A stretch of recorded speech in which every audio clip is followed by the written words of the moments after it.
Avant de commencer l'histoire, dites-nous d'où vous regardez en laissant un commentaire ci-dessous. Si vous appréciez cette vidéo, n'oubliez pas de liker et de vous abonner. Passez une merveilleuse journée. Profitez de l'histoire, tout le monde. Sofia Alvarez fut appelée en urgence pour nettoyer le sol de la salle de réunion où l'un des avocats stressés avait renversé un verre d'eau dans le chaos. Elle entra, poussant son chariot de ménage, portant un t-shirt délavé des Peanuts qui montrait clairement qu'elle n'avait pas prévu d'être là à cette heure. En s'agenouillant pour nettoyer la petite flaque dans un coin, à peine visible, le chaos éclatait au-dessus de sa tête. Julian Carter, le PDG sévère et sérieux de Carter & Reed, appuyait ses doigts sur son front, les yeux plissés. 11 avocats parlaient tous en même temps, se blâmant mutuellement, citant des cas juridiques, se contredisant sous la pression. L'ambiance était tendue. Tout tournait autour de la clause 38B du contrat avec le groupe Caldwell. S'il ne trouvait pas une faille juridique, l'entreprise ne perdrait pas seulement des millions, elle perdrait la confiance du marché. Et pour Julian, cela valait encore plus cher. C'est une bombe juridique, dit un avocat. La clause est verrouillée. Impossible de la contourner. Julian soupira, frustré, et dire que vous avez étudié à Harvard, Yale et Columbia pour venir ici sans rien. Sofia se déplaçait discrètement à l'arrière de la salle, sa serpillière glissant gracieusement, les yeux feignant de ne rien remarquer. Mais lorsqu'elle leva les yeux vers le tableau blanc où la clause était écrite, entourée de notes griffonnées, elle dit d'un ton désinvolte, « Ça ne ressemble pas à une clause verrouillée. On dirait plutôt un problème de structure. » Elle a été rédigée à l'envers par rapport à la logique de l'article 127 du Code fédéral des contrats. Le silence tomba comme si quelqu'un avait débranché la pièce. 11 têtes se tournèrent lentement. Julien aussi. Ses yeux gris se posèrent sur la jeune femme en jean délavé, qui ajustait maintenant son seau. « Comment savez-vous cela » demanda-t-il, d'un ton sec. Sofia se tourna vers lui sans baisser les yeux. « Parce que je l'ai lu. C'est dans l'un des livres que j'ai chez moi. » « Quel genre de livre ?»« Droit civil et des contrats. J'ai toute une collection. Un professeur qui vivait dans mon quartier me les a donnés. Je lis un chapitre par soir après que mon fils s'est endormi. » Un avocat toussa avec mépris. Un autre, visiblement agacé, dit, « Avec tout le respect que je vous dois, c'est un cadre professionnel ici. » Sofia sourit. « Et ce que j'ai dit, c'est faux ? Parce que si c'est juste une question d'uniforme, je peux porter un tailleur demain. J'en ai acheté un par erreur en pensant que c'était un sweat. » Julien regarda Sofia comme si elle était un code qu'il ne pouvait déchiffrer. « Avez-vous étudié le droit ?»« 3 ans. Il me manquait 1 an pour obtenir mon diplôme, mais la vie s'en est mêlée. Travailler est devenu plus urgent qu'étudier, mais je n'ai jamais arrêté de lire. Je n'ai juste pas eu le diplôme. » Il se leva lentement, passa devant les autres avocats comme s'ils n'existaient pas, sauf elle. Il s'arrêta à quelques pas. « Répétez ce que vous avez dit, en détail. » Sofia posa la serpillière et croisa les bras. La clause 38B a été rédigée avec une structure qui dépend du paragraphe conditionnel de la section 14, mais elle va à l'encontre de l'article 127 du Code fédéral. Cela ouvre la porte à son annulation pour ambiguïté d'interprétation, surtout si vous l'argumentez en vous basant sur le précédent Harper contre Summit Energy, 2019. Un autre silence. Cette fois, personne ne toussa. Julienne garda les yeux sur elle. Pour la première fois depuis des années, son visage ne montrait aucun jugement. On aurait dit qu'il voyait quelque chose qui ne rentrait pas dans les tableurs bien ordonnés auxquels il était habitué. Vous avez lu l'affaire Harper contre Summit 2 fois. L'argumentation de la défense était brillante, mais j'aurais conclu avec une citation différente. Je trouvais la dernière faible. Un avocat tenta d'interrompre. Ça ne peut pas être exact. L'analyse a été faite par des experts. Peut être qu'elle confond des termes. Sofia haussa les épaules. Alors relisez attentivement chez vous. C'est à la page 197 du volume 2 de la série du professeur Bianchi. C'est une bonne lecture après le dîner. Julien croisa les bras. Son visage montrait un mélange d'incrédulité et de curiosité. Pour la première fois de la matinée, il n'avait pas l'air ennuyé. Il avait l'air intrigué. « Comment vous appelez-vous »« Sofia Alvarez. »« Mademoiselle Sofia Alvarez, parlons dans mon bureau. » Elle cligna des yeux. « Mais le sol est encore mouillé. Que les avocats fassent attention où ils marchent, dit-il en se tournant vers eux. Ou est-ce trop demandé ? La réunion se termina dans le silence. Sofia, pas tout à fait sûre si c'était une punition ou une promotion, poussa son chariot de ménage dans le couloir avec un sourire en coin. Le bureau de Julian était calme, comme si même les meubles savaient qu'il n'y avait pas de place pour le bruit superflu. Sofia entra, poussant le chariot de ménage mais le laissa dehors, non pas parce qu'on le lui avait dit, mais parce qu'elle savait que ce n'était pas ce qu'il voulait d'elle à ce moment-là. Julian se tenait près du bureau, tenant une tablette. L'écran affichait une longue clause pleine de virgules compliquées et de termes bureaucratiques. Il ne dit rien tout de suite. Il lui fit simplement signe de s'asseoir. Sophia regarda la chaise élégante comme si c'était un trône tout droit sorti d'un film. Elle s'assit lentement, ajustant son t-shirt Peanuts, qui semblait encore plus déplacé qu'un chat dans un tribunal. Cette clause ici, dit enfin Julian, a été utilisée comme modèle dans un contrat de fusion entre deux entreprises énergétiques en Floride. L'un de nos avocats pense qu'elle pourrait être utile. Qu'en pensez-vous? Sophia lut rapidement les premiers paragraphes à l'écran. Ses yeux glissaient naturellement sur les mots. Quand elle eut fini, elle s'adossa et parla calmement. Ça fonctionne si le but est de semer la confusion chez celui qui la lit. Cette clause est jolie, pleine de termes techniques, mais elle cache l'essentiel derrière 5 subjonctifs et 2 ambiguïtés. C'est un piège, et pas même un bon.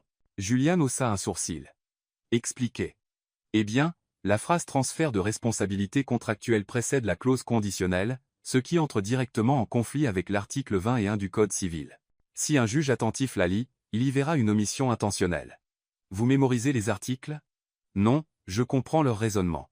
Le numéro, c'est juste l'adresse. Le contenu, c'est ce qui compte. Julian regarda la femme devant lui comme s'il voyait une pièce d'échec qui n'était pas sur l'échiquier auparavant et qu'il réalisait soudain qu'elle était la plus dangereuse du jeu. Et celle-ci? Il fit glisser la tablette, ouvrant un nouveau document. Clause de protection des actifs en cas de résiliation unilatérale. Sophia lut pendant quelques secondes et secoua la tête. Celle-là a été rejetée par les tribunaux au moins 3 fois. Il y a une affaire récente, Baxter contre Coastal Trading, 2021. La partie qui avait inclus cette clause a perdu parce qu'elle violait le principe de bonne foi dans les contrats. Le juge a été clair, on ne peut pas protéger des actifs en cachant des risques dans les petites lignes juridiques. Julian s'adossa au bureau, les bras croisés. Et si je vous disais que 3 de mes avocats expérimentés ont approuvé cette formulation? Je dirais qu'ils devraient lire plus de livres et moins de contrats préfabriqués. Le silence dans le bureau ne fut brisé que par les bruits de la ville à l'extérieur. Julian, pour la première fois depuis des années, sembla sans défense, non pas par faiblesse, mais par une surprise différente, l'admiration. « Comment vous souvenez-vous de tant d'affaires » demanda-t-il, plus curieux que critique. Je lis tout à voix haute. Mon fils de 6 ans sait déjà dire jurisprudence, même s'il pense que c'est le nom d'un personnage de dessin animé. Julian rit. Vraiment rit. C'était rapide, retenu, mais réel. Vous êtes inattendu. J'ai tendance à produire cet effet, surtout les jours de grand ménage. Il s'approcha du bureau et prit un dossier bleu, le posant devant elle. Voici le contrat que nous essayons de protéger. Si Caldwell parvient à invalider la clause 38B, ils auront une ouverture pour annuler l'accord entier. Ce serait désastreux. Sophia ouvrit le dossier et étudia les pages. Vous avez oublié d'utiliser une clause de sauvegarde générique dans la section de clôture du contrat. Un avocat prudent l'aurait ajouté automatiquement. Mais parfois, les génies oublient l'évidence. Julien fronça les sourcils. Êtes-vous en train de dire que nos avocats sont négligents? Je dis que parfois, la vanité prend la place de la prudence. Et quand cela arrive, le contrat finit avec trop d'ego et pas assez de précaution. Il la regarda, sans sa sévérité habituelle. C'était presque comme s'il essayait de comprendre d'où tout cela venait. Vous avez étudié le droit mais vous n'avez pas fini. 3 ans et demi. J'ai abandonné parce que j'ai dû choisir entre un diplôme et du lait dans le frigo. Mon ex a dit qu'il n'était pas prêt à être père.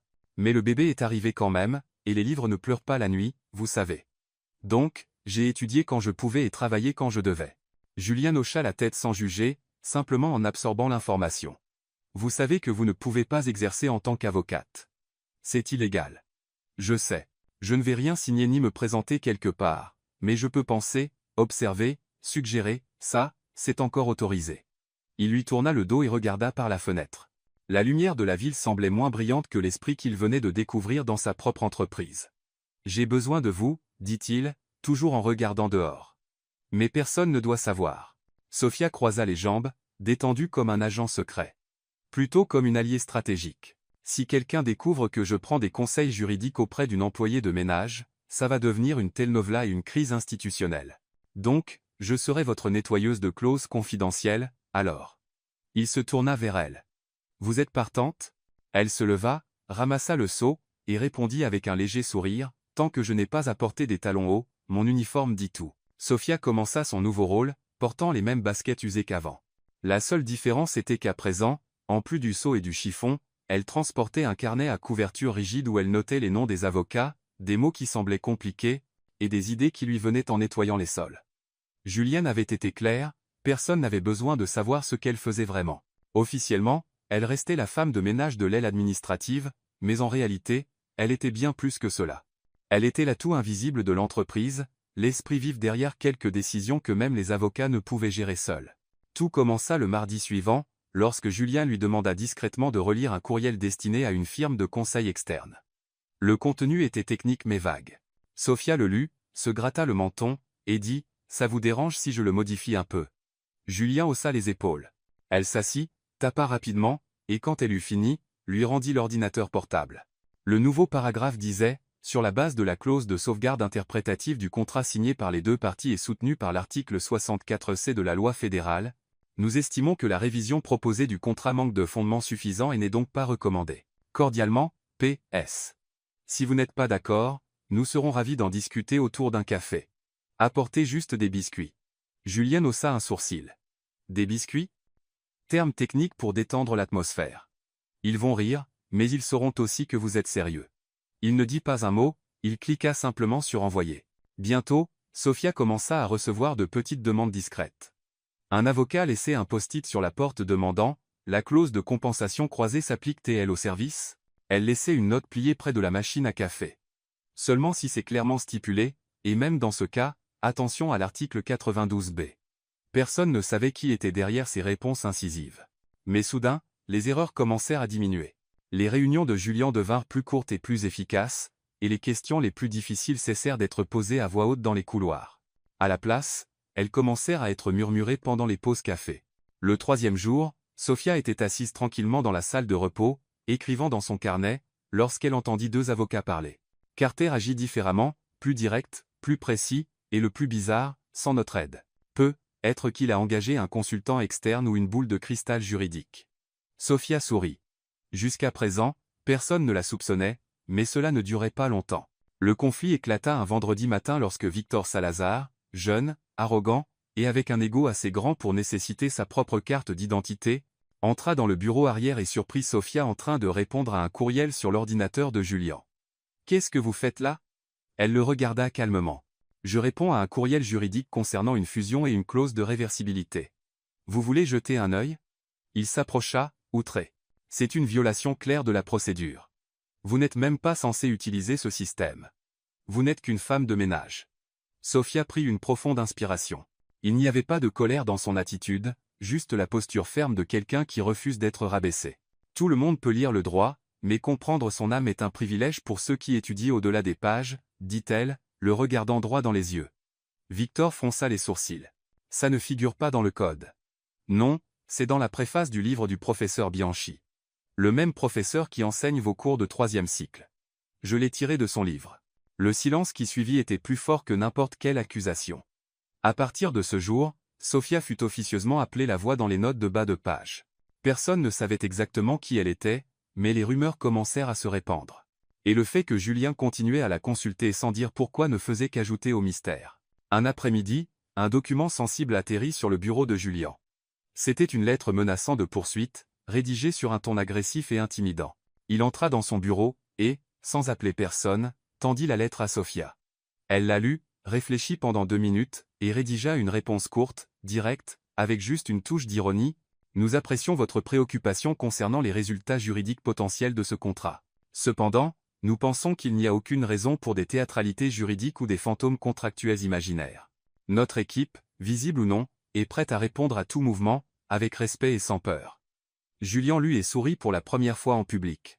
Cette même semaine, pendant une pause, Sophia passa devant la salle de réunion où 2 stagiaires débattaient de l'activation ou non d'une clause de responsabilité conjointe dans un accord de partenariat. « Ça dépend de la manière dont le lien a été formé, » dit Sophia, continuant à marcher. Les 2 hommes se regardèrent. « Que voulez-vous dire ?» Elle se retourna avec un sourire. « Si la responsabilité conjointe a été établie par un accord, alors oui. Mais si elle est supposée juste par interprétation, vous risquez d'annuler l'intention initiale. C'est dans l'article 265. Bonne chance, messieurs. » Et elle s'éloigna comme si elle avait seulement fait un commentaire sur la météo. Observant tout depuis son bureau, Julien fit quelque chose d'inhabituel.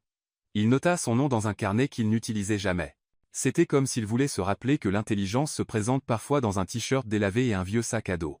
Il était presque 22 heures lorsque Sophia finit d'organiser les derniers documents sur le bureau de Julien. Le bureau était calme et faiblement éclairé, seule la lampe de bureau projetait un cercle de lumière chaude sur les papiers éparpillés. Dehors, Chicago scintillait à travers les grandes fenêtres.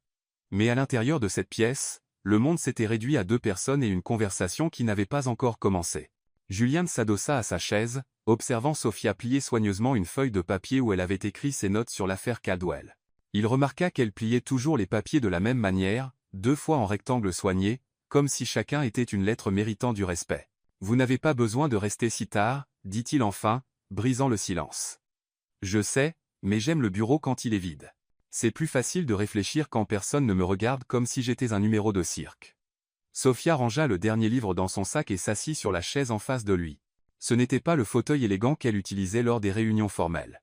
C'était une simple chaise en bois, qui la faisait se sentir plus présente, plus réelle. « Puis-je vous poser une question ?» dit Julien, se penchant en avant. « Bien sûr, mais si c'est sur la jurisprudence, je facture un supplément après 21 heures. » Il sourit, mais son expression redevint vite sérieuse. « Pourquoi avez-vous étudié le droit? Je veux dire, qu'est-ce qui vous a poussé à choisir ce domaine ?» Sophia prit une profonde inspiration, comme si elle ouvrait un tiroir qu'elle n'avait pas regardé depuis longtemps. « Mon père était ouvrier du bâtiment. Il est mort quand j'avais 16 ans dans un accident de travail. L'entreprise pour laquelle il travaillait a essayé de ne pas payer d'indemnisation à ma mère.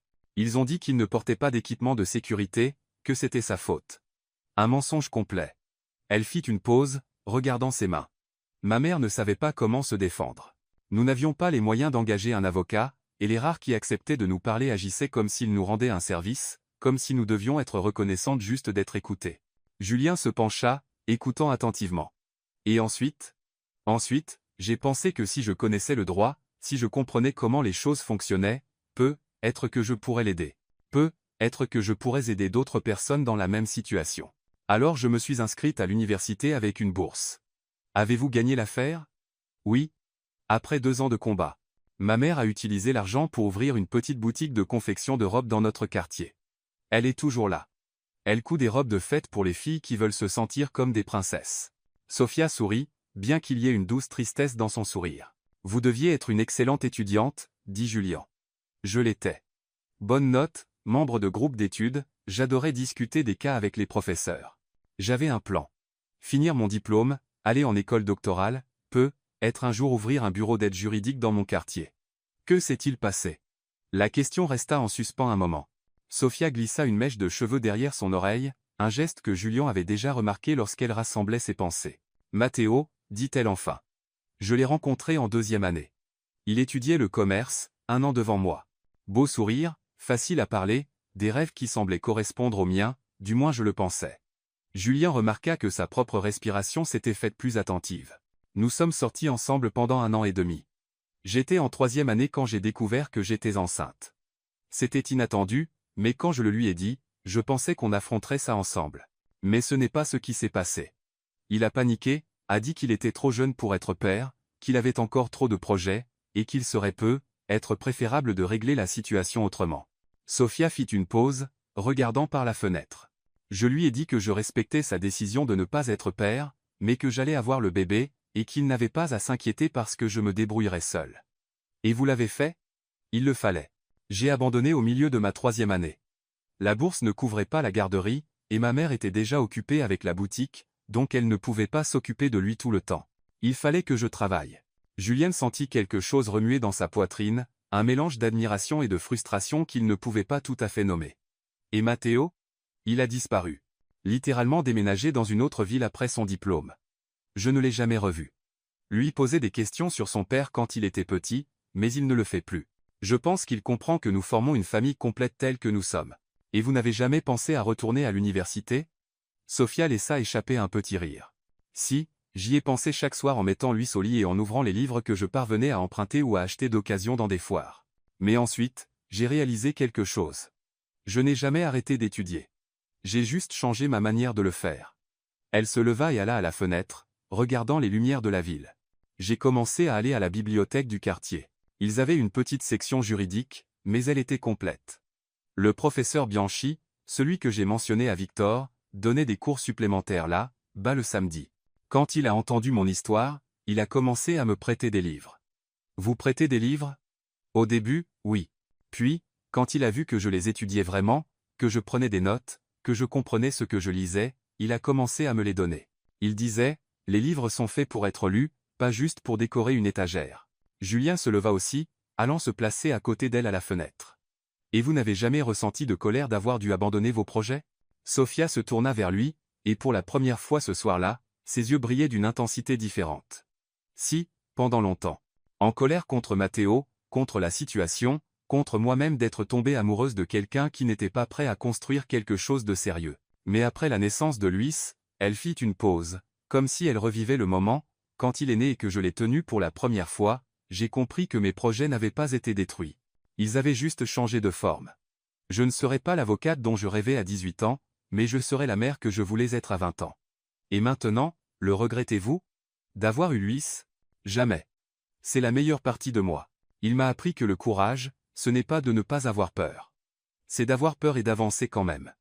Julien observa son profil contre les lumières de la ville. Il y avait quelque chose chez Sophia qu'il n'avait jamais vu auparavant, une force qui ne venait pas du besoin de prouver quoi que ce soit à qui que ce soit, mais de savoir exactement qui elle était. Et vous étudiez toujours tous les soirs après qu'il s'est endormi? J'ouvre mes livres, je lis des cas, j'étudie les précédents juridiques, je suis les changements dans la loi. Pas parce que je dois, parce que je veux, parce que ça a du sens pour moi. Même en sachant que vous ne pouvez pas exercer? Exercer le droit, c'est une chose. Le comprendre, c'en est une autre. Et qui sait, peut-être qu'un jour je retournerai à l'université. Lui grandit, devient plus indépendant. Peut-être qu'il sera temps de finir ce que j'ai commencé. Julienne ressentit une étrange émotion monter dans sa poitrine. C'était de l'admiration, oui, mais plus que cela, c'était comme s'il se tenait devant quelqu'un qui avait transformé chaque obstacle en une marche, chaque chute en une impulsion pour grimper plus haut. Vous êtes remarquable, dit-il, le mot sortant avec plus d'émotion qu'il n'avait prévu. Je suis une mère célibataire qui nettoie des bureaux et lit des livres juridiques pendant son temps libre. Rien de très remarquable là, dedans. Vous avez tort. Vous avez pris une situation qui aurait pu vous détruire et vous en avez fait une force. Vous avez élevé un enfant seul, vous n'avez jamais arrêté d'apprendre, vous n'avez jamais perdu votre gentillesse ni votre sens de l'humour. Et en plus de ça, vous résolvez des problèmes que des avocats avec des doctorats ne parviennent pas à résoudre. Sophia sourit, mais il y avait une lueur humide dans ses yeux. Lui m'a demandé l'autre jour si j'étais triste de ne pas être devenue avocate. Savez-vous ce que je lui ai répondu? Quoi? Je lui ai dit que peut-être je n'étais pas devenue l'avocate dont je rêvais, mais que j'étais devenue la personne dont j'avais besoin, et que ça valait encore plus. Le silence qui suivit était lourd de sens. Julienne observa Sophia lisser ses cheveux, ramasser son sac, revenant à son mode d'employé efficace. Mais quelque chose avait changé en ces minutes. Une intimité s'était formée, une compréhension mutuelle qui allait au-delà du partenariat professionnel. Je dois y aller, dit-elle. Lui se couche tôt, mais il aime que je sois là quand il se réveille au milieu de la nuit. Parfois, il fait des cauchemars. Bien sûr. Merci de m'avoir partagé cela. Merci de m'avoir écouté. Elle marcha jusqu'à la porte mais se retourna avant de sortir. Et Julien, cette conversation reste entre nous, d'accord? Pas parce que c'est un secret, mais parce que c'est personnel. Bien sûr. Restée seule, Julienne était dans le bureau, regardant la chaise où elle était assise. Pour la première fois depuis des années, il se sentit petit. Pas d'une manière diminuée, mais d'une manière humble, comme s'il venait de rencontrer quelqu'un qui le faisait remettre en question tout ce qu'il pensait savoir sur la force, la détermination et la valeur. Le lendemain, Julien arriva au bureau plus tôt que d'habitude, non pas parce qu'il avait des réunions urgentes ou des documents à examiner, mais parce qu'il voulait observer. Il voulait mieux comprendre la femme qui avait changé sa vision de l'intelligence et du caractère en une seule conversation. Il se positionna stratégiquement dans la salle de repos où il pouvait voir le couloir principal. À 8h15, Sophia entra avec son uniforme bleu et son vieux sac à dos. Mais Julien la voyait différemment maintenant.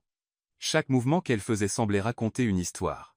Chaque sourire qu'elle offrait à ses collègues montrait une gentillesse qui allait au-delà de la simple politesse. Il l'observa s'arrêter pour aider un stagiaire qui avait fait tomber une pile de papiers.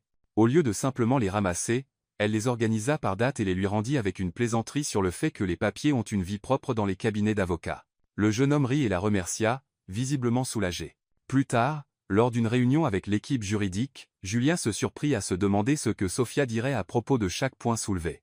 Quand l'un des avocats suggéra une stratégie qu'il savait faible, il murmura presque.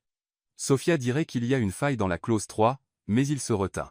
À l'heure du déjeuner, il la vit assise seule dans la cour, mangeant un sandwich et lisant un livre sur le droit constitutionnel. Ce n'était pas une performance. Elle n'essayait d'impressionner personne. C'était un intérêt réel, une passion authentique pour apprendre. Julian réalisa qu'il ressentait quelque chose qu'il ne pouvait pas tout à fait nommer. Ce n'était pas l'attraction physique qu'il avait ressentie pour d'autres femmes. Ce n'était pas juste le respect professionnel qu'il avait pour des collègues compétents. C'était plus profond, plus complexe. C'était une admiration mêlée de curiosité, un respect teinté d'une envie d'en savoir plus, de comprendre comment un esprit aussi brillant s'était développé dans des circonstances aussi difficiles. Il gravit le trône des circonstances. Il était fasciné par la manière dont elles transformaient les difficultés en perspicacité, les obstacles en opportunités de croissance. À la fin de la journée, alors que le bureau commençait à se vider, Julien demanda à Sophia de le rejoindre pour une conversation. « J'ai quelque chose pour vous, dit-il, lui tendant une enveloppe. Sophia l'ouvrit et trouva un chèque, une somme importante, suffisante pour couvrir plusieurs mois de dépenses. « Qu'est-ce que c'est ? Une prime pour toute l'aide que vous m'avez apportée, pour des solutions qu'aucun de mes avocats n'a pu trouver. » Sophia regarda le chèque pendant quelques secondes, puis le lui rendit. « Je ne peux pas accepter ça. »« Pourquoi pas ? Vous le méritez. La valeur que vous apportez à mon travail vaut bien plus que cela. C'est exactement pourquoi je ne peux pas l'accepter. » Julien fronça les sourcils, perplexe. « Je ne comprends pas. » Sophia s'assit sur la même chaise que la veille. « Si j'accepte ce chèque, vous aurez l'impression que nous sommes quittes, que vous avez payé pour mes connaissances, pour mon aide, et je me sentirai comme quelqu'un qui a été rémunéré pour être utile. Mais ce n'est pas ce que je fais, compenser quelqu'un qui a été utile. Non, Julien, je ne suis pas un service. Je suis une valeur. » Les mots restèrent en suspens, empreints de dignité et de détermination. « Vous ne comprenez pas, continua-t-elle. Je ne vous aide pas parce que j'ai besoin d'argent. Je vous aide parce que j'aime ça, parce que ça a du sens pour moi, parce que je peux enfin utiliser tout ce que j'ai appris. L'argent transformerait cela en transaction. Mais ce que nous avons ici, c'est un partenariat. » Juliane rangea le chèque, se sentant à la fois repoussée et profondément impressionnée. « Alors comment puis-je vous rendre l'appareil ?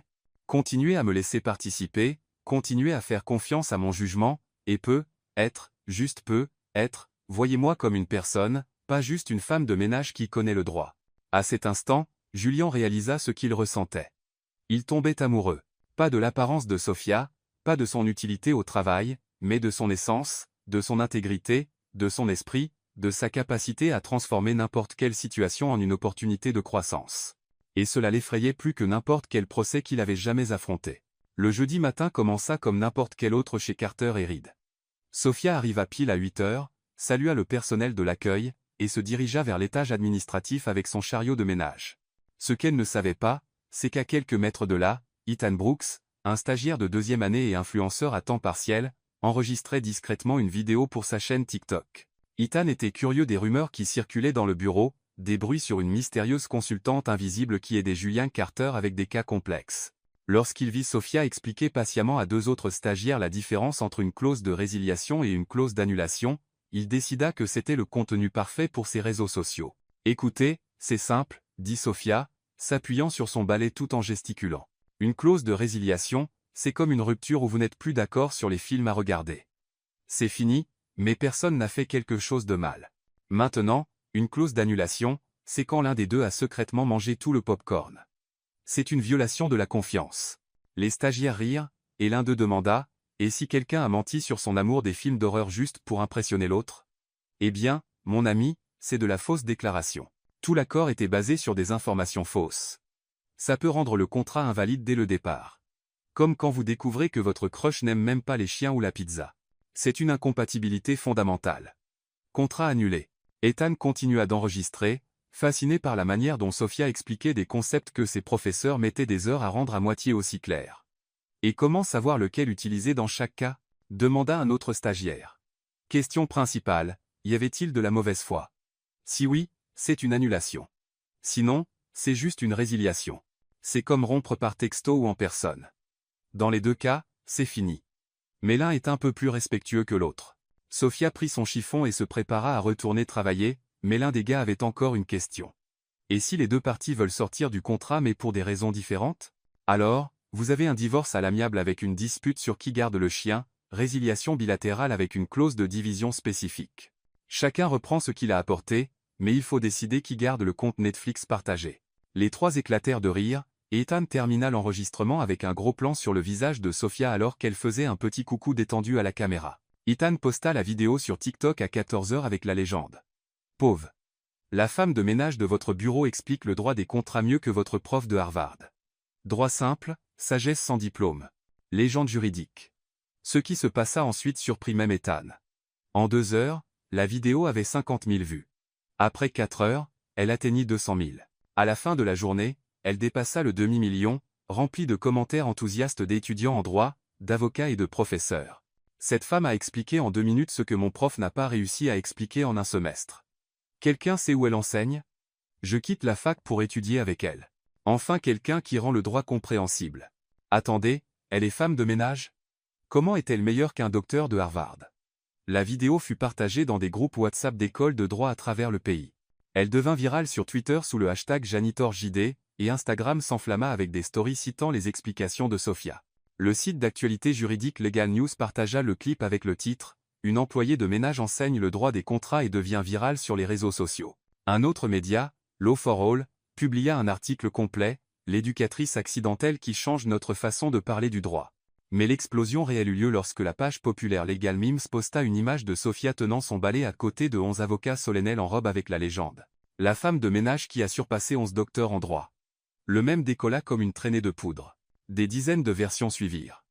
Quand la femme de ménage en sait plus que votre avocat. Plot twist. La personne la plus intelligente du bureau n'a pas de diplôme. Elle nettoie les sols et vos arguments juridiques. Le lendemain matin, Sophia arriva au travail sans savoir ce qui s'était passé.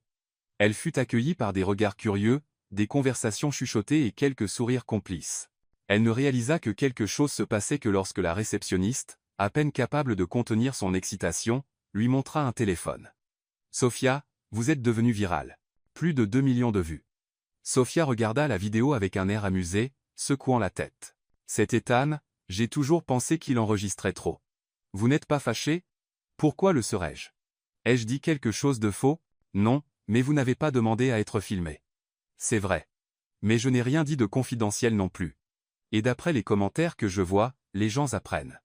C'est une bonne chose. » Quand Julienne arriva au bureau 1 heure plus tard, il y avait déjà 3 appels de journalistes en attente, 2 courriels de producteurs de télévision voulant interviewer la femme de ménage virale, et un message des ressources humaines demandant comment gérer la situation. Julienne convoqua Ethan immédiatement. « Vous n'aviez pas le droit de filmer une employée sans permission. Monsieur Carter, je ne savais pas que ça deviendrait viral comme ça. C'était juste une vidéo amusante pour mes abonnés. Supprimez la vidéo maintenant. Mais, monsieur, elle a déjà été partagée des milliers de fois. Même si je la supprime, ça ne changera pas grand-chose. Et, eh bien, techniquement, je l'ai enregistrée dans une zone publique du bureau, et elle n'a rien dit sur le fait de ne pas vouloir être filmée. » Julienne prit une profonde inspiration, essayant de contrôler son irritation. Il n'était pas en colère contre le succès de Sophia, mais inquiet des possibles conséquences.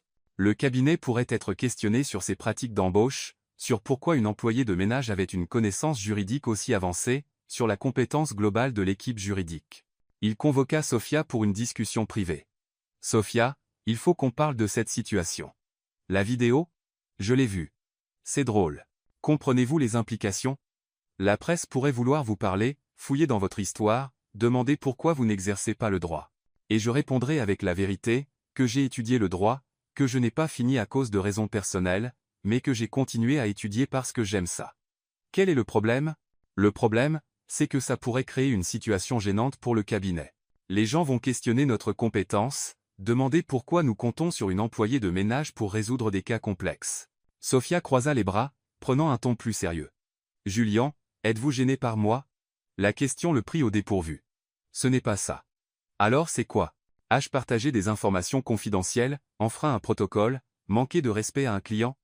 Non. Alors permettez-moi de vous poser une question.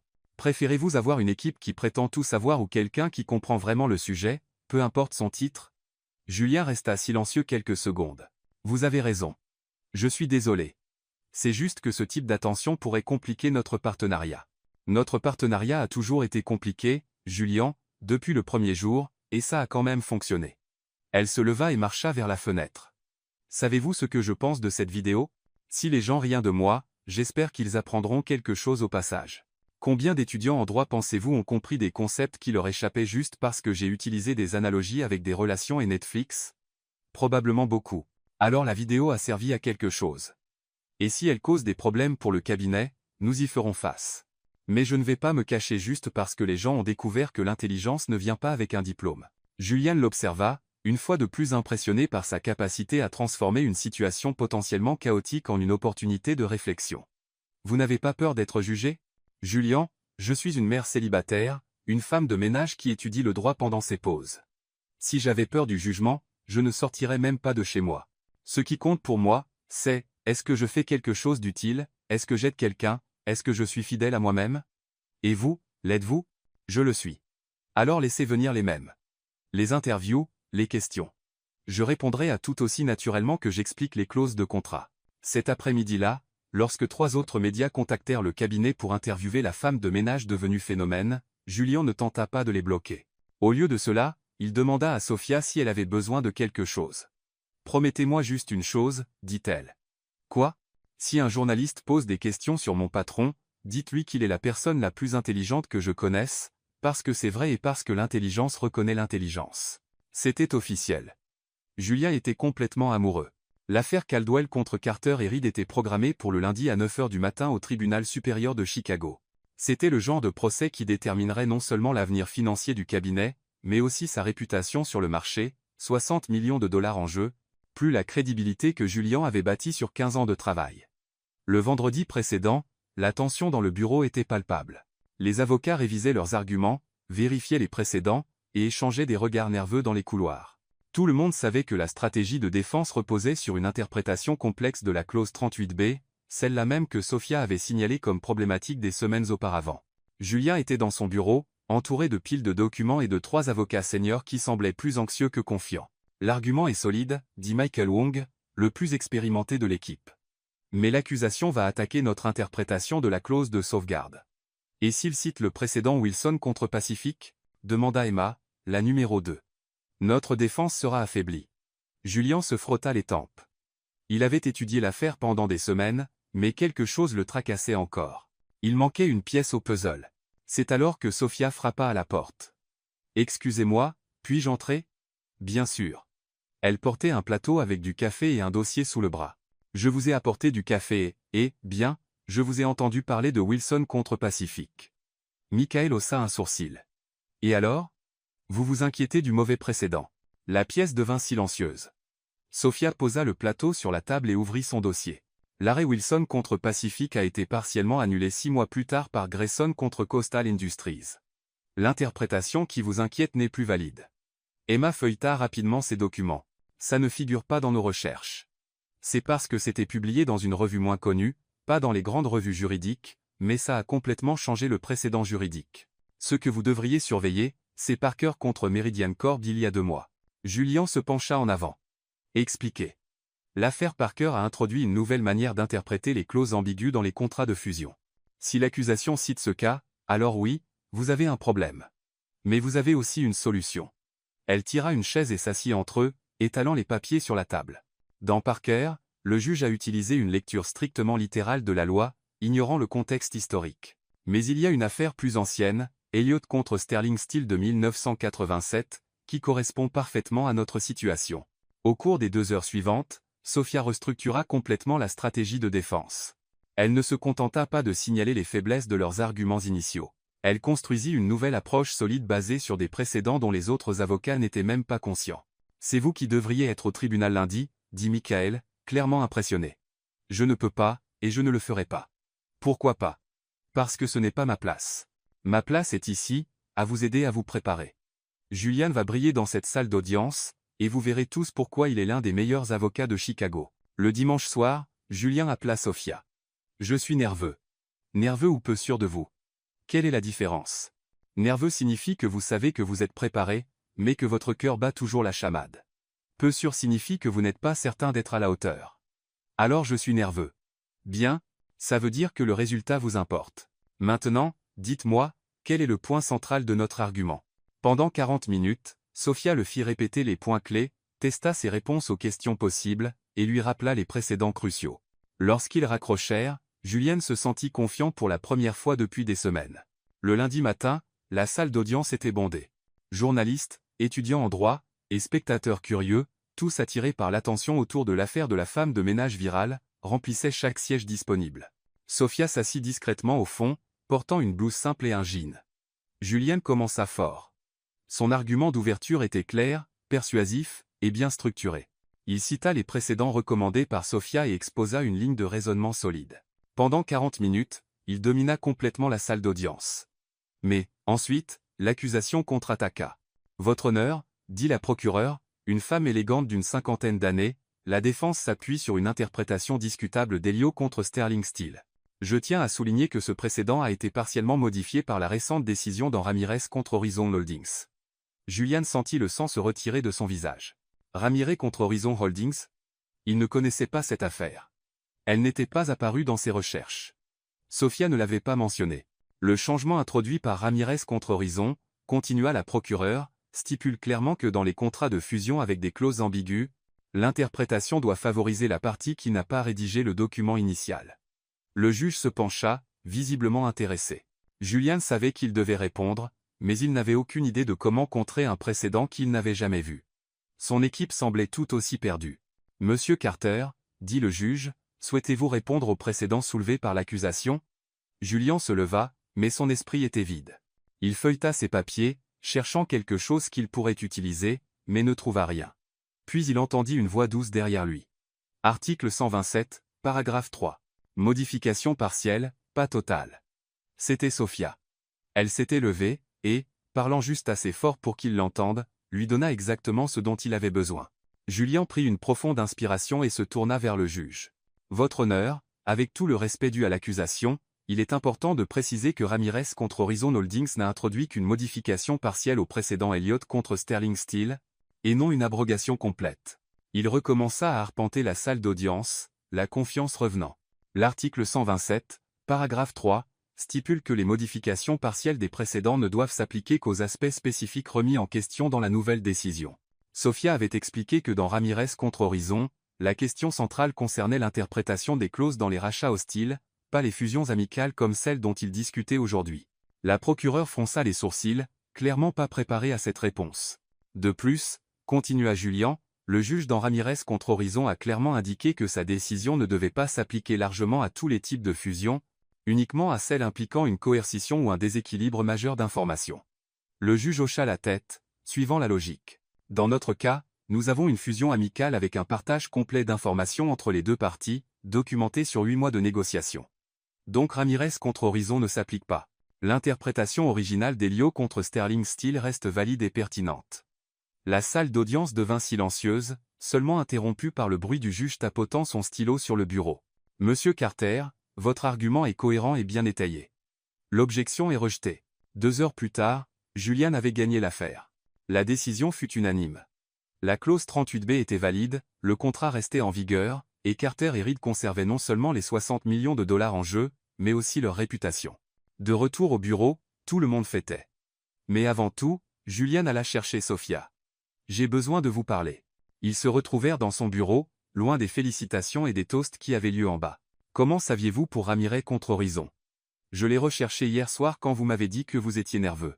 J'ai pensé que je vérifierais si des affaires récentes pouvaient poser problème à notre stratégie. J'en ai trouvé 3, dont celle-là. Et pourquoi ne m'en avez-vous pas parlé avant? Parce que vous étiez déjà sous pression, et je savais que si cela se présentait, vous seriez capable de le gérer avec la bonne information au bon moment. » Julian s'assit sur le bord de son bureau. « Sophia, vous avez sauvé ma carrière aujourd'hui. Vous avez sauvé votre propre carrière. Je n'ai fait que murmurer un conseil. Non, c'était bien plus que ça. Vous m'aidez depuis le premier jour. » Il s'approcha. « Je veux officialiser cela. Voulez-vous être mon assistante personnelle et conseillère juridique principale? Salaire complet, avantages complets, et la reconnaissance que vous méritez. » Les yeux de Sophia se remplirent de larmes. « Êtes-vous sérieux? » Complètement. Ce n'est pas une faveur. Ce n'est pas de la charité. C'est du respect pour votre valeur professionnelle. J'accepte. Il s'enlacèrent. C'était une étreinte professionnelle, mais elle dura quelques secondes de plus que nécessaire. Ce soir-là, Julien organisa un dîner de célébration à Oakwood, l'un des restaurants les plus élégants de Chicago. Toute l'équipe juridique était là, ainsi que plusieurs clients importants. Quand Sophia arriva, Julien la reconnut à peine. Elle portait une robe bleu marine simple, élégante mais discrète, et ses cheveux, habituellement attachés, étaient lâchés. Elle était belle, mais toujours complètement elle-même. Pendant le dîner, elle parlait avec aisance des affaires juridiques, faisait rire les gens avec ses analogies créatives, et se comportait avec une confiance discrète qui n'avait rien à voir avec ses vêtements ou ses chaussures. Julia ne pouvait détacher ses yeux d'elle toute la soirée, la manière dont elle gesticulait en expliquant un point, la manière dont elle souriait quand quelqu'un posait une question intelligente, la manière dont elle traitait tout le monde, du serveur aux principaux associés, avec la même chaleur et le même respect. À la fin de la soirée, alors que le groupe commençait à partir, Juliane proposa de ramener Sophia chez elle. « Vous n'avez pas besoin. Je peux prendre un Uber. J'insiste, après tout ce que vous avez fait pour moi, c'est le moins que je puisse faire. » Sur le chemin, ils parlèrent du procès, de son nouveau rôle, et de quelques derniers détails de l'affaire. La conversation coulait facilement, avec des moments de silence qui semblaient naturels, pas gênants. Lorsqu'ils arrivèrent à l'immeuble de Sophia, Julien coupa le moteur. Sophia, il se tourna vers elle. Pendant un instant, ils se regardèrent simplement. Quelque chose s'était construit pendant des semaines, une connexion tacite, une attirance discrète. Julien se pencha et l'embrassa. C'était doux au début, incertain, puis plus profond. Sophia répondit, ses mains touchant son visage, perdu dans l'instant. Lorsqu'ils se séparèrent, ils étaient tous deux essoufflés. « Ça, c'était une erreur, » dit soudain Julien, tendu. « Quoi ? Ça n'aurait pas dû arriver. Vous travaillez pour moi maintenant. Ça complique tout. » C'était inapproprié. Sophia resta silencieuse, absorbant ce qu'il venait de dire. « Julien, il vaut mieux que vous oubliez que ça s'est produit, s'il vous plaît. » Elle le regarda pendant quelques secondes, puis sortit de la voiture sans rien dire. Julien la regarda entrer dans l'immeuble, sachant qu'il venait de faire la plus grande erreur de sa vie. Le lendemain matin, Julien arriva au bureau 2 heures plus tôt que d'habitude. Il n'avait pas bien dormi, repensant à l'instant du baiser et, surtout, à l'expression sur le visage de Sophia quand il avait dit que c'était une erreur. La façon dont elle l'avait regardé, pas en colère mais avec une déception discrète 1000 fois pire, l'avait hanté toute la nuit. À 9 heures du matin, quand Sophia arriva pour travailler, elle trouva un bouquet de roses blanches sur son nouveau bureau, un vrai bureau avec des tiroirs et tout, à l'étage administratif. C'était un arrangement élégant et coûteux, du genre qui coûtait plus que son salaire de la semaine précédente. La carte jointe disait simplement « Je m'excuse pour mon comportement inapproprié hier. J.C. » Sophia regarda les fleurs pendant quelques secondes, puis marcha calmement jusqu'au bureau de Julien. Il était au téléphone mais mit fin à l'appel lorsqu'il la vit entrer, portant le bouquet. « Sophia, elles sont très jolies, » dit-elle, posant les fleurs sur son bureau. « Mais je suis allergique. Allergique aux roses. Allergique aux excuses coûteuses et parfumées. » Elle laissa une petite note pliée à côté du bouquet et sortit avant qu'il ne puisse répondre. La note disait « La prochaine fois que vous voudrez vous excuser, essayez de parler. Les fleurs meurent en une semaine. Les mots honnêtes durent toujours. » Au cours des jours suivants, Julien tenta de l'approcher de manière plus subtile. Il laissa un café de son café de quartier préféré sur son bureau, un petit endroit local près de chez elle, très différent du café gastronomique du bureau. Sophia le remercia poliment, le but, mais fit comprendre que la courtoisie professionnelle n'effaçait pas l'inconfort personnel. Lorsqu'il proposa d'aider à organiser la bibliothèque juridique qu'elle avait demandée pour son nouveau bureau, Sophia répondit « Merci, mais je me débrouillerai. » Comme toujours. Il n'y avait pas d'hostilité dans sa voix, juste une mise en place ferme de limites qui n'existaient pas avant ce baiser non résolu. Le mercredi, Julien tenta une autre approche. Lors d'une réunion sur une nouvelle affaire, il demanda l'avis de Sophia devant toute l'équipe juridique. « Notre nouvelle conseillère a certainement une perspective précieuse sur ce sujet, » dit-il, la regardant directement. Sophia répondit avec un professionnalisme parfait, donna des suggestions précises, et aida à résoudre une impasse qui avait bloqué la discussion pendant 2 heures. Mais lorsque la réunion se termina et que les autres avocats partirent, louant sa contribution, elle se tourna vers Julien. « Ne vous servez pas de mon travail pour essayer de réparer ce qui s'est cassé en dehors. Ce n'est pas ce que je... » « Si, c'est ça. Et vous n'en avez pas besoin. Mon travail parle de lui-même. Il l'a toujours fait. Je n'ai pas besoin que vous me validiez professionnellement pour compenser ce qui s'est passé personnellement. » Le jeudi, Julien laissa un livre sur son bureau. Nouveau précédent en droit des contrats, une collection sortie juste la semaine précédente. C'était exactement le genre de lecture qu'il savait qu'elle adorerait. Sophia le feuilleta, visiblement intéressée par le contenu, mais le rendit à la fin de la journée avec un post-it « Merci pour le prêt. J'ai déjà commandé mon propre exemplaire. » Le vendredi, lorsque Julien tenta d'entamer une conversation sur une affaire qu'ils examinaient ensemble, Sophia l'interrompit doucement. « Julien, pouvons-nous établir quelques règles ? » « Bien sûr.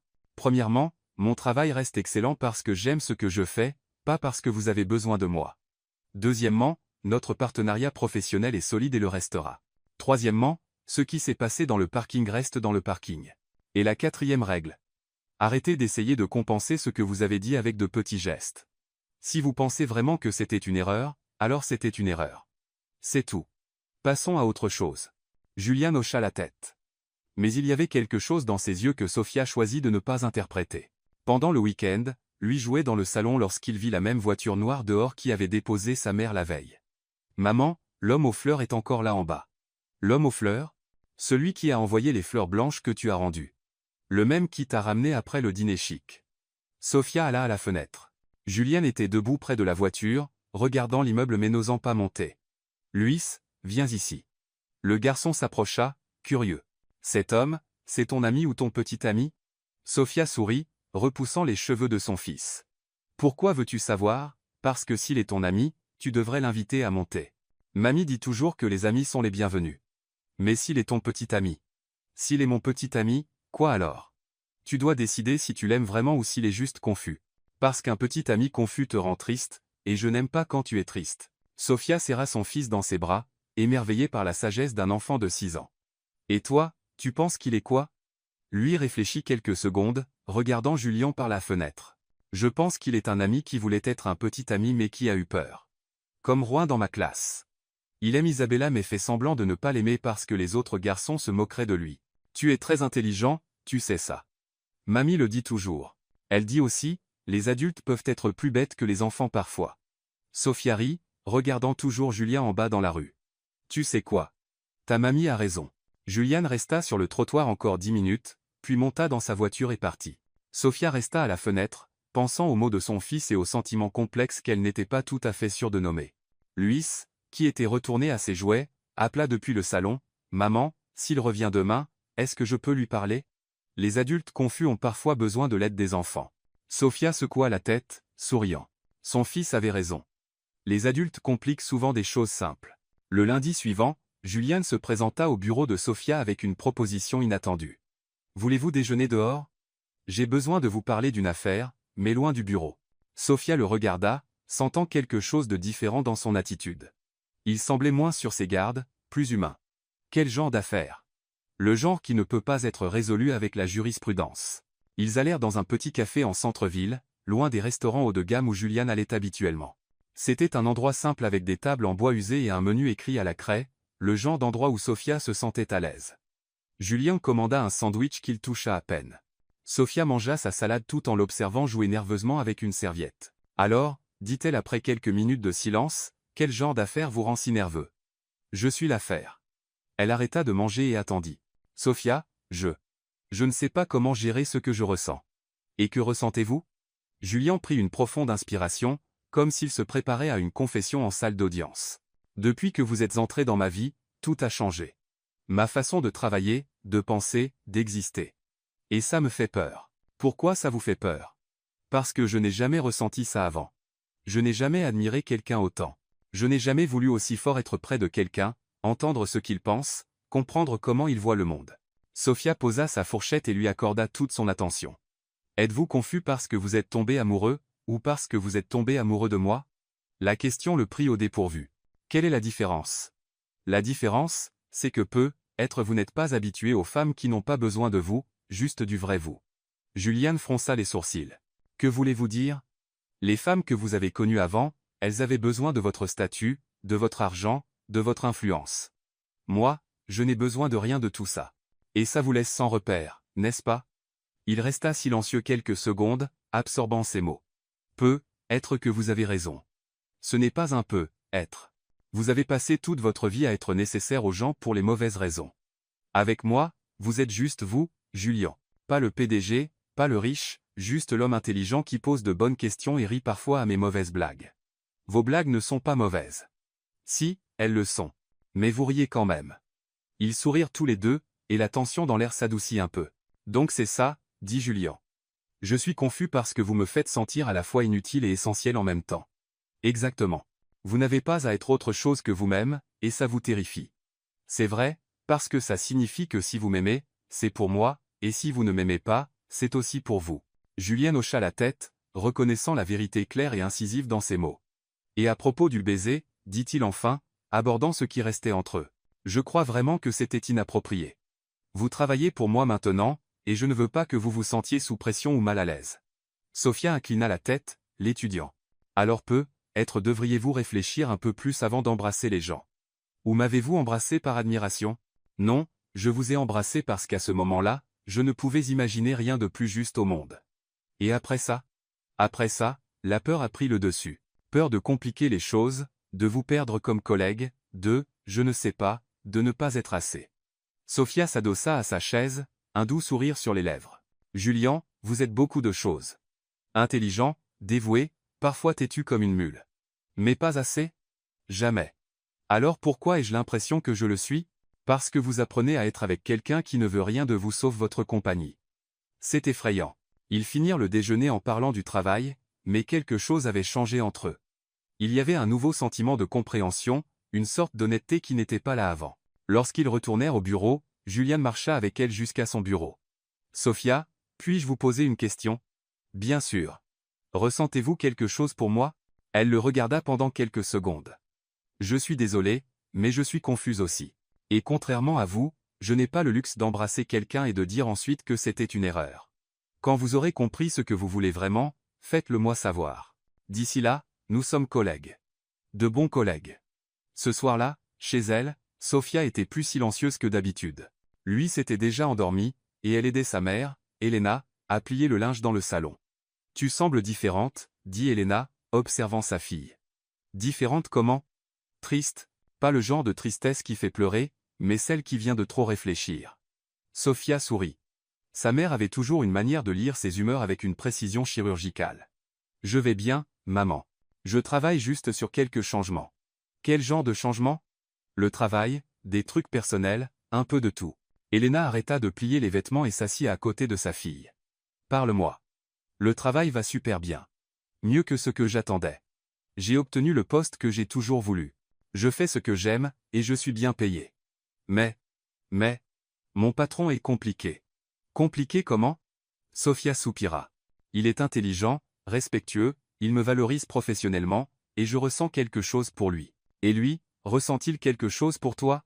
Je pense que oui, mais il fait des allers-retours. Il appelle ses propres sentiments une erreur.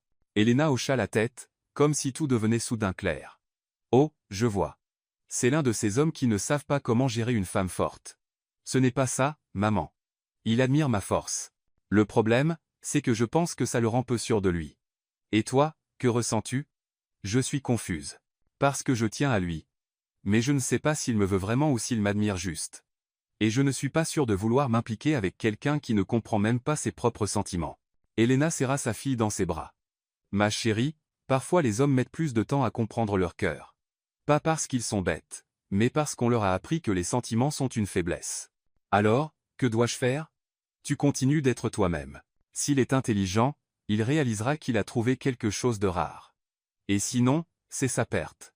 Tu as déjà prouvé que tu n'as besoin de personne pour être heureuse. Sophia sourit, se sentant un peu plus légère. Merci, maman. De rien, et Sophia, même si tu te sens incertaine, tu rayonnes. Ça veut dire quelque chose. Ce soir-là, Sophia s'endormit en pensant aux mots de sa mère et à cette conversation avec Julian. Être qu'Elena avait raison. Parfois, il suffit d'être soi-même et de laisser le reste se dérouler de lui-même. Dans les jours qui suivirent ce déjeuner, Julian fit exactement ce à quoi Sophia s'attendait, il prit ses distances. Il redevint le PDG distant et posé, lui parlant avec le genre de professionnalisme froid qu'il avait maîtrisé au fil des années. Lors des réunions, il l'appelait Mademoiselle Alvarez. Dans les couloirs, il hochait poliment la tête mais ne s'arrêtait pas pour parler. C'était comme si l'honnêteté de ce déjeuner l'avait tellement effrayé qu'il se cachait derrière la même armure professionnelle qu'il portait depuis 15 ans. Sophia le remarqua tout de suite et répondit de la seule manière qu'elle connaissait, avec dignité. S'il voulait de la distance, elle lui donnait de la distance. S'il préférait la formalité, elle serait parfaitement formelle. Mais elle commença aussi à se retirer du soutien informel qu'elle lui apportait. Quand Julien laissait des documents sur son bureau avec des post-it demandant son avis, elle répondait par courriel, techniquement parfait, détaillé, mais sans les commentaires ludiques qu'elle ajoutait autrefois. Quand il essayait d'entamer une conversation sur une affaire, elle répondait clairement et professionnellement et retournait immédiatement au travail. Le changement ne passa pas inaperçu au bureau. Emma dit à Michael que l'ambiance entre le patron et sa nouvelle conseillère était devenue étrangement formelle. Ethan, toujours fier d'avoir repéré le talent de Sophia, remarqua qu'elle ne faisait plus de blagues pendant ses explications juridiques. Le jeudi, Julien examinait un contrat lorsqu'il réalisa qu'il avait besoin de l'avis de Sophia sur une clause spécifique. Au lieu de marcher jusqu'à son bureau comme il le faisait avant, il envoya un courriel formel demandant un retour écrit. Sa réponse arriva 15 minutes plus tard. 3 paragraphes techniquement parfaits, totalement impersonnels. C'était exactement ce qu'il avait demandé, mais il manquait l'étincelle qu'il avait appris à apprécier dans son travail. Ce soir-là, seul chez lui, Julien se retrouva à chercher Sophia sur les réseaux sociaux. Pas quelque chose qu'il faisait habituellement, mais sa curiosité l'emporta. Son profil était simple, avec juste quelques photos, mais chacune racontait une histoire. Il y avait une vidéo de Louise datant de quelques mois, essayant de dire le mot jurisprudence pendant que Sophia riait en arrière-plan. Une autre montrait Sophia, expliquant un contrat d'assurance santé à un voisin âgé, utilisant des métaphores de recettes de gâteaux. Une photo la montrait assise dans la bibliothèque locale, entourée de vieux livres de droit, avec lui s'endormi sur ses genoux. C'était un monde complètement différent du sien, un endroit où le savoir était partagé librement, où l'intelligence était utilisée pour aider, pas pour rivaliser, un endroit où elle n'était pas seulement respectée, mais aimée. Le samedi, poussé par quelque chose qu'il ne pouvait pas tout à fait nommer, Julien conduisit jusqu'au quartier de Sophia. Il n'avait pas de plan précis, juste un besoin inexplicable de mieux comprendre son monde. Il s'arrêta devant un petit organisme à but non lucratif appelé Unity Community Center. Par la fenêtre, il vit Sophia assise à une table ronde, entourée de plusieurs personnes. Elle gesticulait avec animation, expliquant quelque chose pendant que les autres prenaient des notes. Julien observa pendant quelques minutes. Il y avait quelque chose dans la posture de Sophia là, bas qu'il n'avait jamais vu au bureau, une aisance naturelle, une joie authentique. Elle ne jouait pas la professionnelle. Elle était simplement elle-même. Il prit une profonde inspiration et entra. Le groupe cessa de parler lorsqu'ils le virent. Sophia leva les yeux, visiblement surprise. « Julien, que faites-vous ici ? Je passais par là et je vous ai vu. » Un mensonge flagrant, et ils le savaient tous les deux. « Voici Julian Carter, » dit Sophia au groupe, « mon patron. » Le célèbre patron de la vidéo juridique virale, dit une femme plus âgée, souriant. « Je m'appelle Madame Clara. » Sophia nous expliquait les contrats de location. Julien salua tout le monde poliment, mais ses yeux revenaient sans cesse sur Sophia. « Puis-je vous parler une minute ?» Ils se retirèrent dans un coin de la pièce. « Sérieusement, que faites-vous ici ?»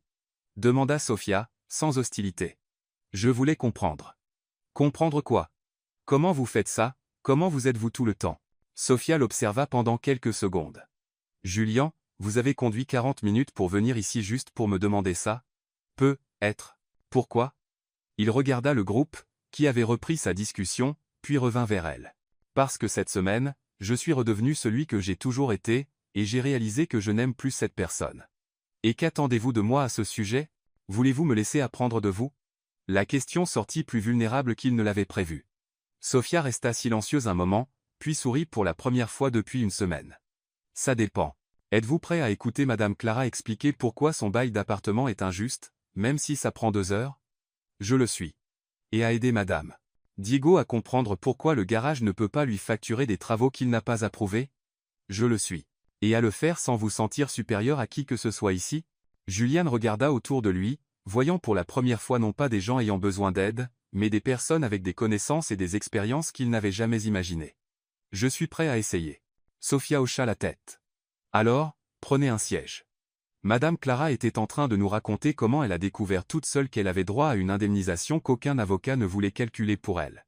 Julien s'assit et, pour la première fois depuis des années, resta silencieux pour apprendre plutôt que pour enseigner. Pendant les 2 heures suivantes, il écouta des histoires qui le firent repenser tout ce qu'il croyait savoir sur la justice, l'intelligence et la valeur humaine. En quittant les lieux, Sophia demanda, « Alors, avez-vous appris quelque chose ? J'ai appris que vous n'êtes pas seulement intelligente, vous êtes sage, et il y a une grande différence entre les deux. Quelle est la différence ? L'intelligence résout les problèmes. La sagesse change les gens. » Pour la première fois depuis des semaines, ils se sourirent sans aucun mur entre eux. Le mercredi suivant, Sophia mentionna nonchalamment qu'elle donnerait une conférence au centre communautaire sur les droits des consommateurs pour tous. Cela faisait partie d'un projet qu'elle menait depuis 2 ans, enseignant des connaissances juridiques de base aux personnes qui ne pouvaient pas se permettre d'avocat. « Puis-je venir ? » demanda Julien, se surprenant lui-même par la spontanéité de sa question. « Vous ne trouverez pas ça ennuyeux ? Au contraire, je pense que j'ai besoin de voir à quoi ressemble une véritable défense des droits. » Le samedi après-midi, la petite salle du centre communautaire était bondée.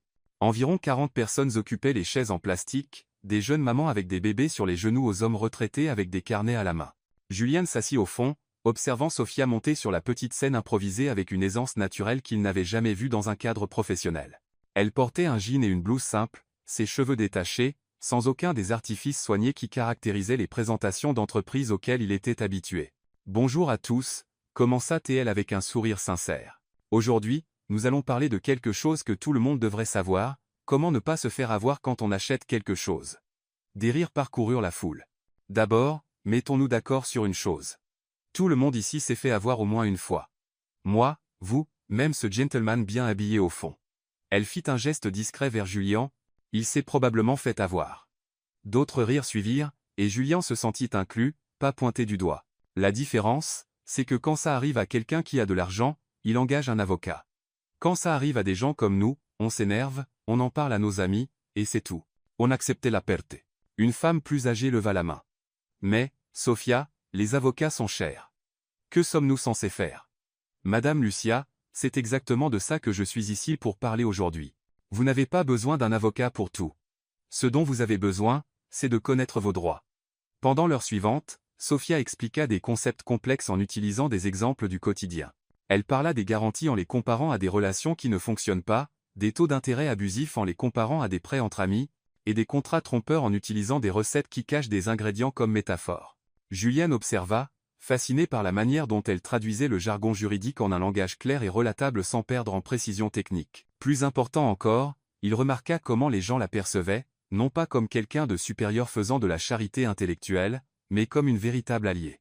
Quand un jeune homme demanda comment contester une facture erronée, Sofia ne se contenta pas d'expliquer les étapes. Elle écrivit une lettre type au tableau, et donna des conseils sur le ton, et sur comment construire un bon argument. L'éducation est le seul type de pouvoir que personne ne peut vous enlever, dit-elle en concluant la session. Et connaître vos droits fait partie de cette éducation. Ne laissez personne vous dire que c'est trop compliqué pour vous comprendre. Si j'ai pu apprendre en nettoyant des bureaux et en lisant des livres empruntés, vous le pouvez aussi. Le public éclata en applaudissements. Plusieurs personnes vinrent ensuite poser des questions spécifiques, la remercier, ou simplement discuter. Julian observa Sofia accorder à chaque personne la même attention et le même respect, peu importe la taille de leurs questions. Une femme âgée prit les mains de Sofia et dit, « Ma chérie, vous êtes un ange dans nos vies.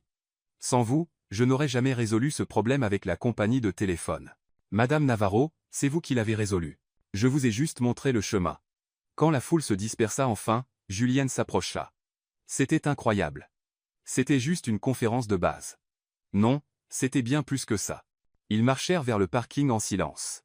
Julian semblait plongé dans ses pensées. « Puis-je vous poser une question ?» dit-il enfin. « Bien sûr. Comment faites-vous pour être aussi importante dans la vie des gens sans même vous en rendre compte ?» Sofia s'arrêta de marcher. « Julian, je ne suis pas importante. Je partage juste ce que je sais. C'est exactement ça. Vous ne gardez pas le savoir pour avoir du pouvoir sur les gens. Vous utilisez le savoir pour donner du pouvoir aux gens. » Il la regarda avec un mélange d'admiration et de quelque chose proche de la tristesse. « Vous êtes tout ce que je voulais être et que je n'ai jamais pu. Que voulez-vous dire? J'ai passé toute ma vie à accumuler des connaissances pour me démarquer, pour être meilleur que les autres. Vous utilisez les vôtres pour élever les gens. C'est l'opposé de tout ce que j'ai construit. » Sofia toucha doucement son bras. « Julian, il n'est pas trop tard pour changer la manière dont vous utilisez ce que vous savez. Vous pensez? J'en suis sûr. » À cet instant, lui sortit en courant du centre communautaire, suivi d'Elena. « Maman, tu es incroyable !» cria le garçon, se jetant dans les bras de Sofia. « Luis, voici Julian. Julian, mon fils Luis et ma mère Elena. » Luis regarda Julian avec des yeux curieux. « Vous êtes le gars avec la voiture noire, celui qui est toujours confus. » Luis, réprimanda Sofia, embarrassée. Julien rit. « Ouais, c'est moi, le confus. » Elena tendit la main avec un sourire chaleureux. « Enchanté de vous rencontrer, Julian. Sofia parle beaucoup de vous. J'espère que c'est tant bien. C'est le cas. Elle dit que vous êtes très intelligent, mais que vous devez encore apprendre à faire confiance à vos sentiments. » Sofia rougit. « Maman. Quoi, c'est vrai. » Elena se tourna vers Julian. « Puis-je vous donner un conseil, mon garçon? S'il vous plaît. Ma fille n'est pas compliquée. Elle n'acceptera simplement pas d'être traitée comme un second choix. Si vous l'aimez, soyez assez courageux pour l'admettre. Si ce n'est pas le cas, soyez assez honnête pour la laisser avancer. » Julian hocha la tête, touché par l'honnêteté douce d'Elena. Merci pour le conseil, Madame Elena. De rien. Et maintenant, vous venez tous les deux dîner avec nous. J'ai fait des lasagnes pour une armée, et je n'accepte pas de refus. Lui s'attrapa la main de Julien. Vous aimez les lasagnes? Mamie fait les meilleures du monde. Julien regarda Sophia, qui haussa légèrement les épaules avec un sourire. On dirait que votre soirée est toute planifiée. On dirait bien. Et pour la première fois depuis des années, Julien se sentit vraiment chez lui. Le dîner chez Elena changea tout, non seulement pour Julien et Sophia, mais aussi dans la manière dont ils interagissaient. Dans les semaines qui suivirent, ils reprirent leur collaboration aussi naturellement qu'auparavant. Mais quelque chose avait changé. Il y avait une nouvelle sincérité entre eux. Chaque conversation semblait plus profonde. Chaque silence portait plus de sens. Julienne commença à se rendre régulièrement au centre communautaire, non pas en tant qu'invité, mais en tant que bénévole. Il découvrit que l'enseignement des contrats commerciaux aux petits entrepreneurs du quartier était plus gratifiant que de conclure n'importe quel contrat de plusieurs millions de dollars. Et Sophia observait cette transformation avec un mélange de fierté et de quelque chose qu'elle pouvait enfin s'avouer à elle-même, de l'amour. L'événement annuel de Carter et Reed était prévu pour le vendredi. C'était une tradition, une soirée élégante où clients, partenaires et employés se réunissaient pour célébrer les réalisations de l'année. Julien donnait toujours le discours principal, un résumé technique des victoires et des jalons du cabinet. Mais cette fois serait différente. Ce matin-là, il alla chercher Sophia. « J'ai besoin que vous soyez là ce soir. J'aide toujours à organiser les événements. Bien sûr que je serai là. Non, j'ai besoin que vous soyez là en tant que vous, en tant que Sophia, pas en tant qu'employé. » Elle le regarda, perplexe. « Que planifiez-vous? Quelque chose que j'aurais dû faire il y a longtemps. » Ce soir-là, la grande salle de Carter et Reed avait été transformée, des lumières dorées, des arrangements élégants, une musique douce. Environ 200 personnes se mêlaient, sirotant des cocktails et discutant. Sophia arriva dans une robe noire simple mais élégante qu'elle avait achetée pour l'occasion. Elle portait une petite pochette et un sourire nerveux. Lui s'était à la maison avec Elena, après avoir fait promettre à sa mère de lui raconter tout sur la fête le lendemain. « Vous êtes magnifique, » dit Julien lorsqu'il la vit, et pour la première fois, elle ne prit pas cela comme une courtoisie professionnelle. « Vous êtes très élégant aussi. » Il portait un smoking noir parfait, mais il y avait quelque chose de différent dans sa posture, moins rigide, plus humain. Pendant l'heure du cocktail, Sophia discuta facilement avec les clients et les collègues. Plusieurs la reconnurent comme la femme de ménage virale et elle répondit aux plaisanteries avec humour et grâce. Julien observait de loin, notant comment elle transformait chaque interaction en quelque chose de réel. Emma, la numéro 2 du cabinet, s'approcha de Sophia. « Puis-je confesser quelque chose? Quand j'ai entendu que Juliane vous avait promu, j'étais sceptique. Je pensais que c'était juste un coup de pub après que la vidéo est devenue virale. Et maintenant? Maintenant, je comprends pourquoi il dit que vous êtes la personne la plus intelligente du bureau et pourquoi il agit si différemment. » Différemment comment? Plus humain, plus heureux, plus lui-même. Quand vint le moment du discours, Julien monta sur la petite scène à l'avant de la salle. Il tapa doucement sur son verre pour attirer l'attention de tous. « Bonsoir à tous. Merci de vous joindre à nous une fois de plus. » La salle se tut, s'attendant au discours habituel sur les chiffres et les réalisations. Chaque année, je monte ici pour parler de nos victoires, des affaires que nous avons gagnées, des clients que nous avons acquis, des objectifs que nous avons dépassés, et chaque année, vous écoutez poliment pendant que je passe en revue les statistiques et remercie tout le monde pour l'effort d'équipe. Quelques rires doux parcoururent la salle. Cette année est différente, car cette année, j'ai appris quelque chose qui a complètement changé ma vision du succès. Julien trouva Sophia dans la foule. Elle se tenait près du mur latéral, tenant un verre de vin qu'elle avait à peine touché. J'ai appris que l'intelligence ne se mesure pas au diplôme, que le leadership ne dépend pas de la hiérarchie, et que la valeur ne se mesure pas au prix. Des murmures curieux commencèrent à se faire entendre. Vous savez tous que cette année a été la meilleure de l'histoire de notre cabinet, 68 affaires gagnées, 200 millions en contrats conclus, expansion dans 3 nouveaux États. Des chiffres impressionnants. Il fit une pause, les yeux toujours fixés sur Sophia. Mais rien de tout cela n'est arrivé parce que je suis une sorte de génie des affaires. Cela est arrivé parce que j'ai rencontré quelqu'un qui m'a appris à voir au-delà des chiffres. Quelqu'un qui m'a montré que le vrai droit ne se passe pas toujours dans des salles de réunion avec vue sur la ville, mais dans des centres communautaires où les gens ordinaires apprennent leurs droits. La salle était maintenant complètement silencieuse, tout le monde écoutant attentivement. Cette personne m'a appris que le savoir n'est un pouvoir que lorsqu'il est partagé, que l'intelligence ne compte que lorsqu'elle élève les autres, et que le plus grand succès n'est pas de gagner une affaire de 60 millions de dollars. C'est d'aider une femme de 70 ans à comprendre pourquoi elle n'a pas à payer pour un service qu'elle n'a jamais souscrit. Julienne descendit de la scène et commença à marcher vers Sophia. Les gens s'écartèrent, créant un chemin. Sofia Alvarez m'a appris que l'intelligence ne porte pas de costume, que la sagesse n'a pas d'adresse permanente, et que l'amour ne peut être acheté, négocié ou contrôlé. L'amour est reconnu, respecté, et construit chaque jour. Il s'arrêta devant elle. Les yeux de Sofia étaient remplis de larmes. Elle n'avait clairement pas prévu une telle déclaration publique. C'est pourquoi, devant vous tous, je veux faire 2 propositions. Julienne se tourna légèrement pour inclure le public, mais ses yeux restèrent sur Sofia. Première proposition.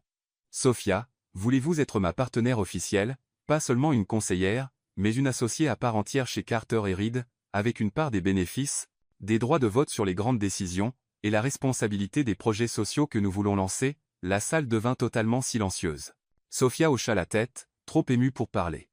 Deuxième proposition, et celle-ci est la plus importante, voulez-vous être ma femme?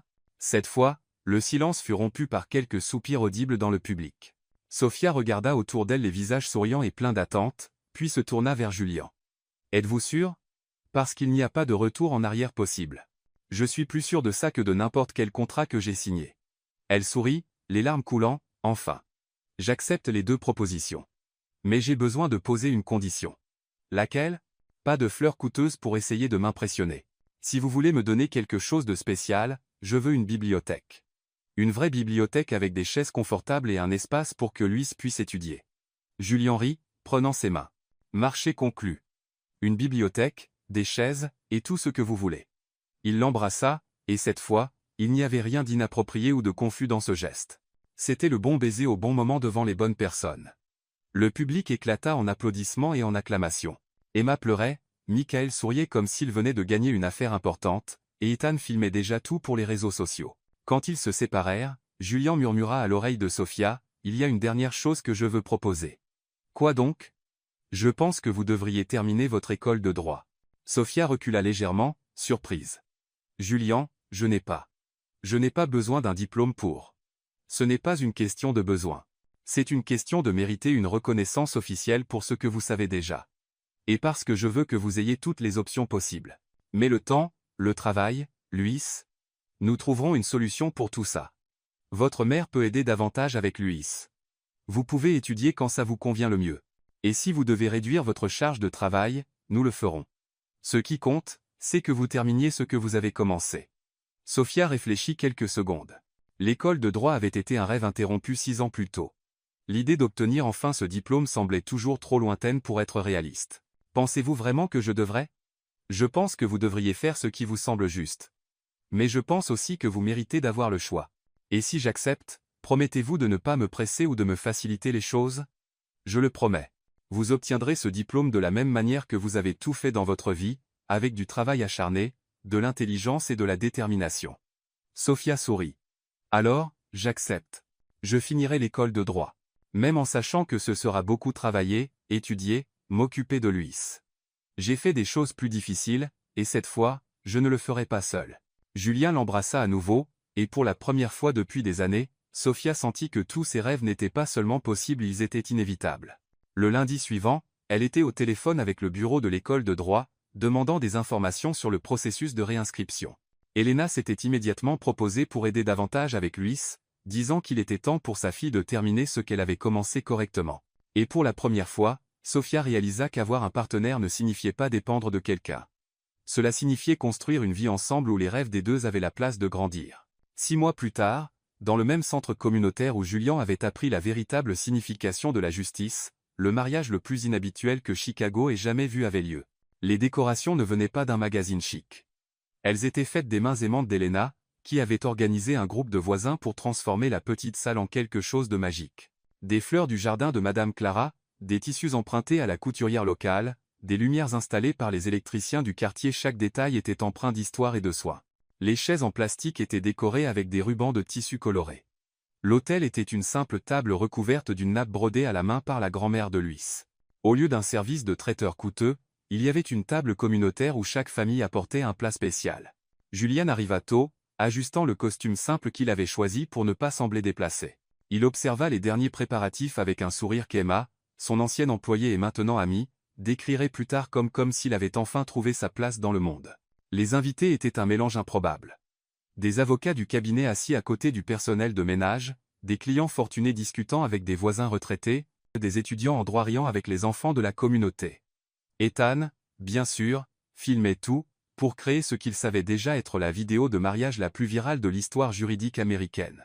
Quand la musique simple commença à jouer, une playlist que Luis avait aidé à composer, Julian prit sa place à l'hôtel improvisé.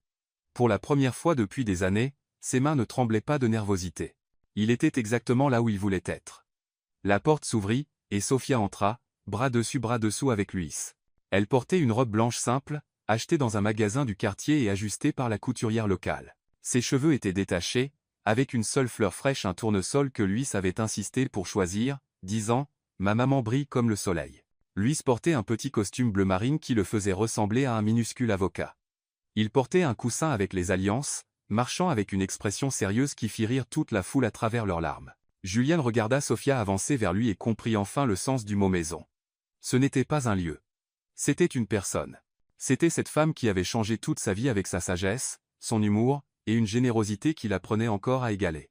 Quand elle atteignit l'hôtel, Luis tendit les alliances à l'officiant, le professeur Bianchi, le même homme qui avait prêté à Sophia ses premiers livres juridiques des années auparavant. Avant les vœux traditionnels, Sophia surprit tout le monde en disant « J'aimerais dire quelques mots ». Elle se tourna vers la foule, tenant les mains de Julian. Pendant longtemps, les gens m'ont connue comme la femme de ménage qui connaissait le droit. Et c'est bien. Je nettoie vraiment des choses. Mais au fil des ans, j'ai réalisé que je ne nettoyais pas seulement des sols. Sa voix était ferme, pleine d'une émotion discrète. J'ai nettoyé les jugements, mes propres jugements sur ce que je pouvais ou ne pouvais pas accomplir, les jugements des autres sur ce que signifie être intelligent, réussir, valoir quelque chose. Elle regarda Julian. Et j'ai aidé quelqu'un de très spécial à nettoyer ses jugements aussi, sur ce que signifie diriger, aimer, et être vraiment heureux. Elena pleurait silencieusement au premier rang. Madame Clara agitait son mouchoir. Emma et Michael échangeaient des regards émus. Quand vint le moment d'échanger les alliances, Luis s'avança solennellement vers Julian et murmura quelque chose que le micro capta. « Maintenant, vous êtes aussi notre assistant, d'accord ?» La foule éclata de rire. Julian s'agenouilla pour être à la hauteur de ses yeux. « J'accepte le poste, mais pouvons-nous parler du salaire ?»« Bien sûr, mais je ne prends pas d'argent. Juste des glaces et des sorties au parc. » Marché conclu. Ils scellèrent l'accord avec une poignée de main formelle qui fit rire tout le monde à nouveau. Quand ils s'embrassèrent enfin en tant que mari et femme, ce fut sous une pluie de pétales de fleurs apportées par les enfants du quartier. Le baiser fut long, doux, et rempli de promesses qui n'avaient pas besoin d'un contrat pour être tenues. Alors que la fête commençait avec de la musique, de la nourriture faite maison, et des histoires qui se répandaient de table en table, Sophia et Julian s'écartèrent un moment pour tout absorber. « Des regrets ?» demanda T, plaisantant. « De vous épouser ? Jamais. De le faire dans un endroit où tout le monde va avoir des opinions sur notre vie ? Toujours pas. Pourquoi pas ? Parce que maintenant, ils sont notre famille, et la famille veille les uns sur les autres. » Julien l'embrassa à nouveau, sachant qu'il avait trouvé non seulement une épouse, mais une toute nouvelle façon de vivre une vie où l'intelligence se mesurait par la profondeur de l'amour, le succès par l'aide apportée aux autres, et le bonheur était aussi simple que de partager une glace avec un garçon de 6 ans qui venait de gagner un beau-père prêt à être son assistant.